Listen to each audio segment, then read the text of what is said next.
주님께서 여러분과 함께 또한 사제의 영과 함께 마르코가 전한 거룩한 복음입니다.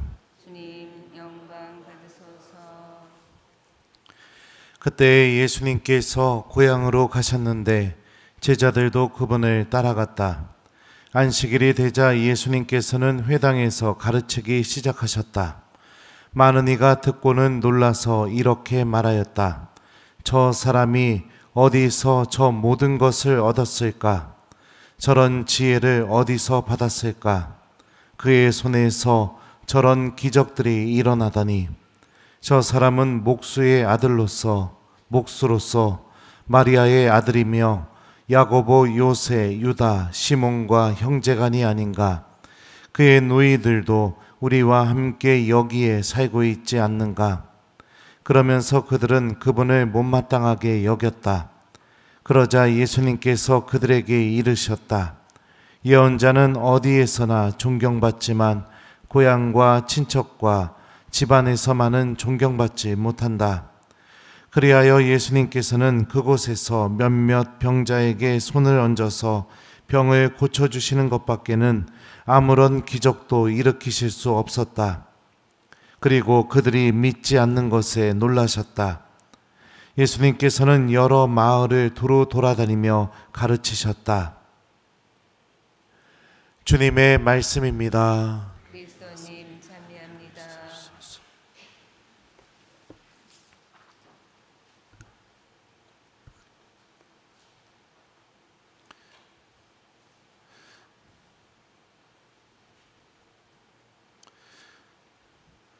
오소서 성령님. 여기 있네요. 아무런 기적도 일으키실 수 없었다. 그리고 그들이 믿지 않는 것에 놀라셨다. 안녕하세요. 오늘 일독서를 보면 다윗은 요압을 시켜서 인구조사를 합니다. 이 인구조사하는 게 왜 잘못됐을까요? 1번. 이거는 얘기하면 답입니다. 안 돼요. 네. 인구조사를 하는 목적이 무엇인지 여러분들 일독서를 전반부를 보면 이런 표현이 있어요. 요압이 조사한 백성의 수를 임금에게 보고하였는데 이스라엘에서 칼을 다룰 수 있는 장정이 80만 명, 유다에서 50만 명이었다. 무엇을 위한 인구조사였죠? 1번. 전쟁 가능한 인원이 몇 명인지 알아보기 위한 인구조사. 2번. 백성들이 얼마나 되는지 잘 알아보고 사회복지를 잘하기 위한 인구조사. 3번. 그냥 심심해서 한 인구조사. 몇 번이에요?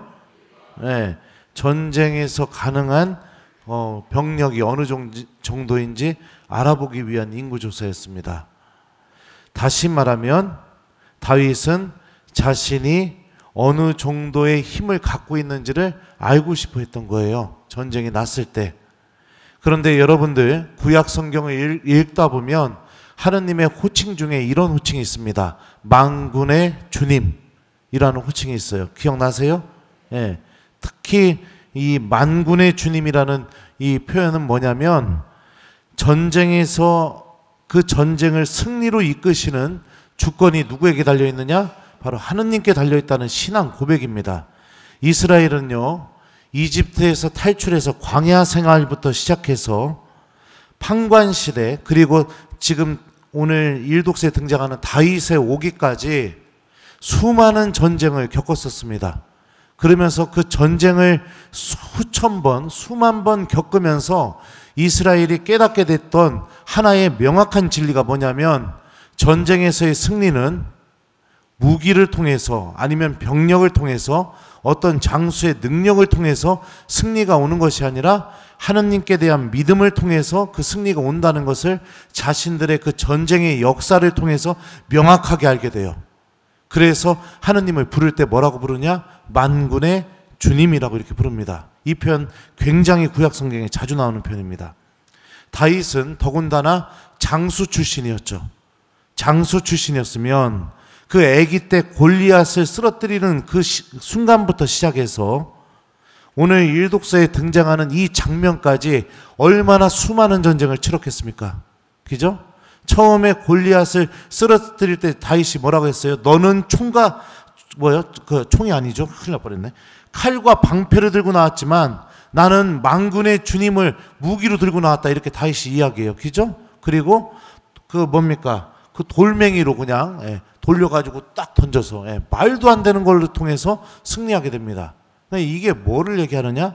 이 전쟁에서 이 전쟁을 승리로 이끌고 계시는 분이 하느님이시고 하느님에 대한 믿음을 두는 자만이 승리한다. 다윗은 처음부터 이것을 알고 있었습니다. 자, 그러면은 다윗이, 우리 한번 생각해 보죠.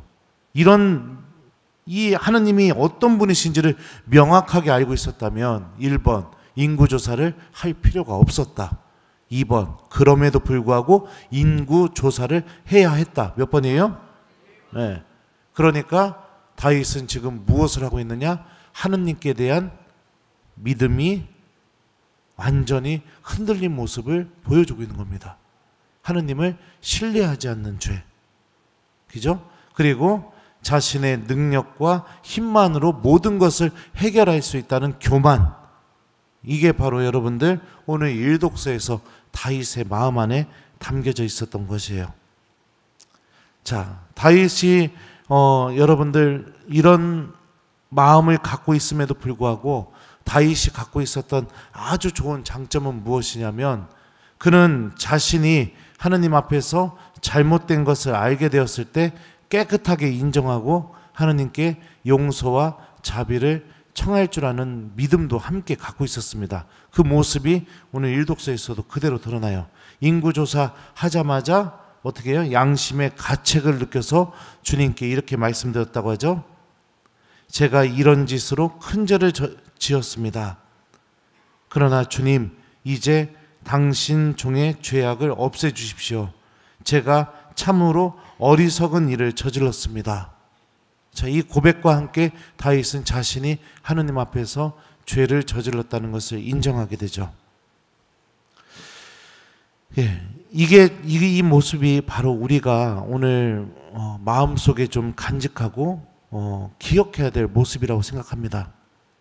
누구나 다 죄를 저지를 수 있습니다. 다윗처럼 자신이 살아온 삶의 역사를 통해 하느님이 어떤 분이신지 명확하게 알고 있음에도 불구하고 그 알을 통해서 믿음으로 나아가지 못하고 죄를 저지를 수 있어요. 왜냐하면 우리는 나약하고 부족하고 약한 사람들이기 때문입니다. 근데 중요한 사실은 뭐냐면 그 죄 앞에서 어떤 선택을 하느냐가 굉장히 중요하겠죠. 처음에 여러분들 죄를 저질렀던 아담은 하느님이 왜 그런 죄를 저질렀냐고 물어봤을 때 이렇게 대답합니다.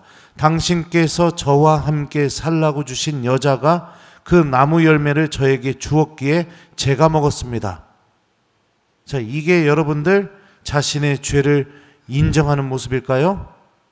이 말을 한번 곰곰이 생각해 보세요. 당신께서 저와 함께 살라고 주신 여자가 그 나무 열매를 저에게 주었기에 제가 먹었습니다. 겉으로는 죄를 고백하는 모습처럼 보이지만 이 말 안에는 굉장히 무서운 논리가 있습니다. 당신이 저 여자만 안 만들어 주셨으면 저는 죄 안 저질렀을 겁니다. 저 여자가 저에게 선악과를 안 줬으면 저는 죄를 안 저질렀을 겁니다. 하와도 이렇게 대답하죠. 뱀이 저를 꿰어서 제가 따먹었습니다.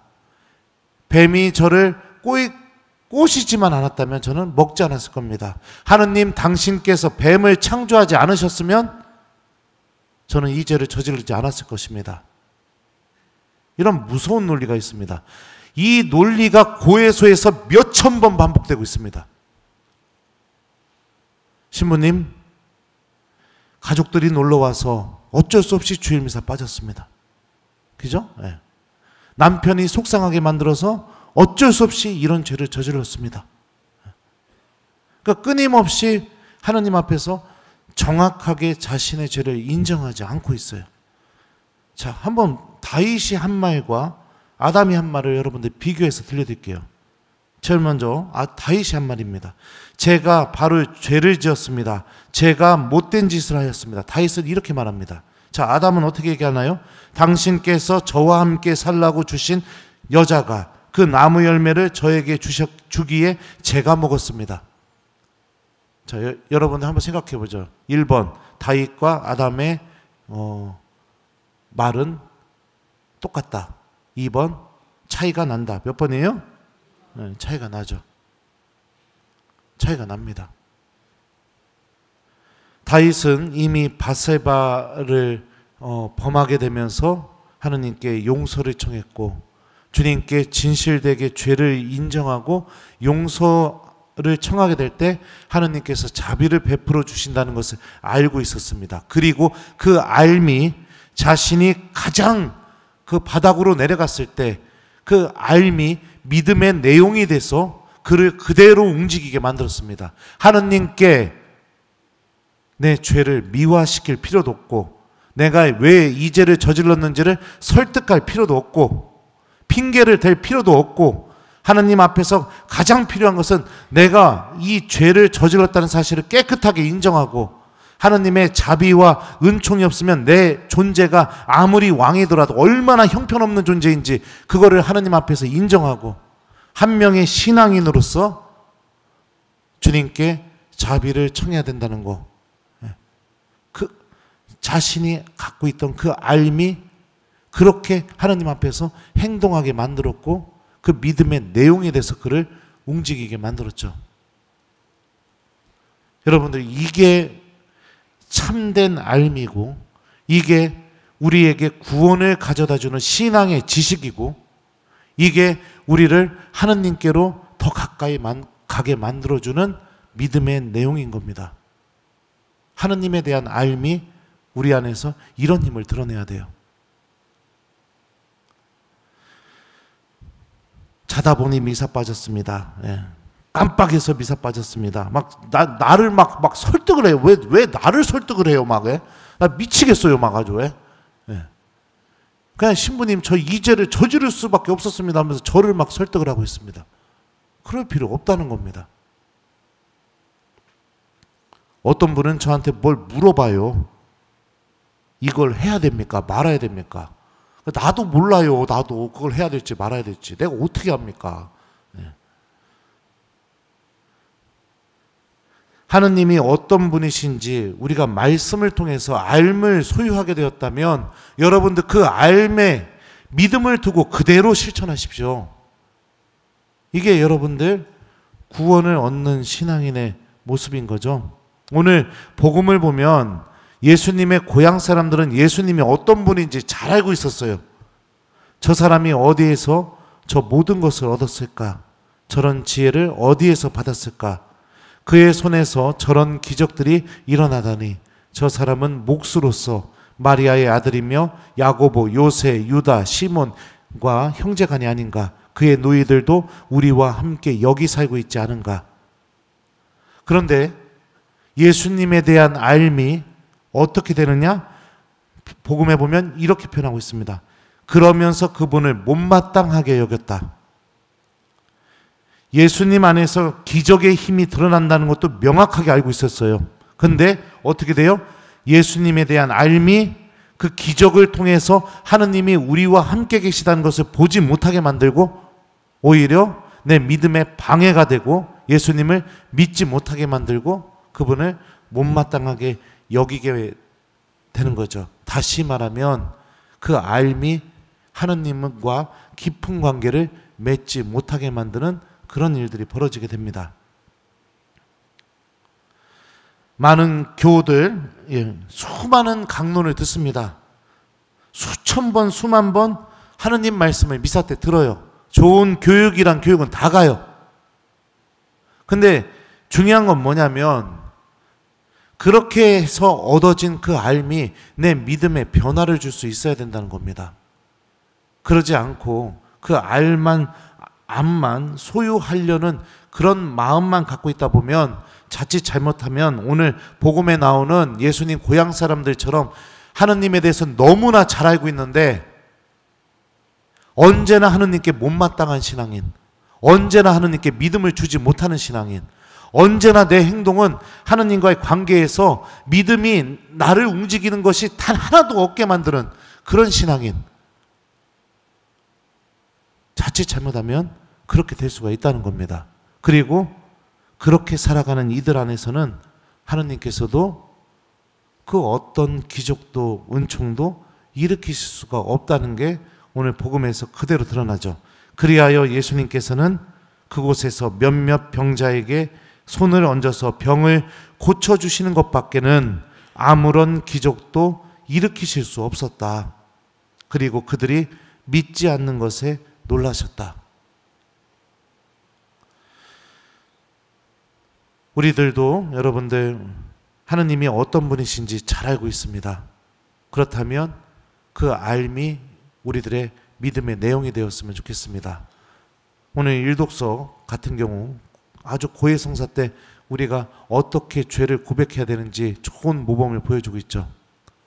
하느님께 핑계도 필요 없고 설명할 필요도 없고 포장할 필요도 없다는 거 알고 있다면 고해성사 그렇게 보는 겁니다. 내가 얼마나 형편없는 사람인지 주님께 깨끗하게 인정하게 될 때 하느님의 용서와 자비가 주어진다는 것을 알고 있다면 고해성사 그렇게 보는 겁니다. 그 알미 여러분들을 움직이게 될 때 주님께서 여러분들의 믿음 안에서도 그대로 기적을 일으키실 수가 있겠죠. 오늘 하루 주님께서 여러분들 안에서 기적을 일으키실 수 있는 하루, 또 주님께서 여러분들에게 용서와 자비를 베풀어 주실 수 있는 하루, 그런 하루를 보냈으면 좋겠습니다. 가장 작은 이에게 예수님이 계시다는 걸 알고 있다면 내가 이웃들 어떻게 돼야 되는지 명확해지겠죠. 사랑하는 것이 예수님께서 가장 바라신다는 것을 알고 있다면 내 믿음도 그 알의 내용이 나를 움직여야겠죠. 여러분들 이게 살아있는 믿음입니다. 주님께서는 이런 믿음을 갖고 있는 이들에게 그가 구원받는 데 필요한 모든 은총을 완전히 쏟아부어 주시면서 그를 생명으로 또 그를 구원으로 반드시 이끌어 주실 겁니다. 성경이 고백하는 이 신비에 우리들도 주인공이 되었으면 좋겠습니다. 숙제 드릴게요. 여러분들 오늘 하루 예수님께서 내 안에서 기적을 일으키실 수 있는 하루를 보내기, 오늘 하루 어떻게 보내시던 내가 알고 있는 신앙의 내용을 용기를 내서 다른 사람들 눈치 보지 말고 잘 실천해 봤으면 좋겠습니다. 여러분들 배우자에게부터 먼저요. 그죠? 사랑하라는 말씀, 뭐 기도해 주라는 말씀, 뭐가 됐든지 간에요. 여러분들 자녀들, 내가 만나는 이웃들, 내가 주님의 말씀을 듣고 알게 된 이 신앙의 지식이 오늘 하루 나를 움직이게 만드는 그런 하루를 보내기, 이거를 숙제로 드립니다. 아무런 기적도 일으키실 수 없었다. 그리고 그들이 믿지 않은 것에 놀라셨다. 아멘.